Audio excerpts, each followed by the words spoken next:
During World War II, the British Special Operations Executive had a flair for originality and creativity. And a classic example was their solution to the problem. If you send a paratrooper, a saboteur, or an agent into enemy territory, where are they most vulnerable? And the answer is at the drop site. They are most likely and vulnerable to arrest soon after they land. Well, what's the solution for that? The British were using what we called the H containers, and it would fit within a plane. You'd parachute it down, and inside there was essentially all the equipment that the agent would need.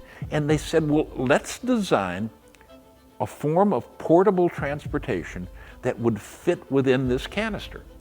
And they said, well, let's take a two-wheel bike that we could put in there, kind of collapsible. The handle would pull up, and we'd let a full-weight adult male ride off, and we'll simply have them get away from the drop area as soon as possible.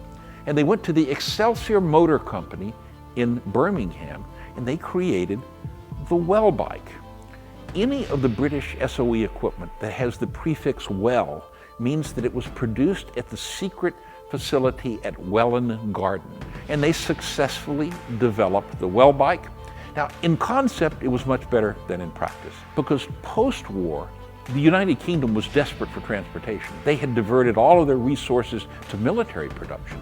So as all the soldiers flooded home, there certainly weren't enough vehicles. There were not enough bicycles, cars, and motorbikes. So the Excelsior Motor Company started trying to produce a civilian version of the bike, and they called it the Corgi. And certainly they were used, but seldom operationally, because in practice, they never thought through how odd would it look to see a fully dressed male riding on a very miniature motor scooter somewhere in the darkness in occupied France or Belgium or wherever they were going. But it was another plan that in theory worked, but in practice it wasn't quite as good.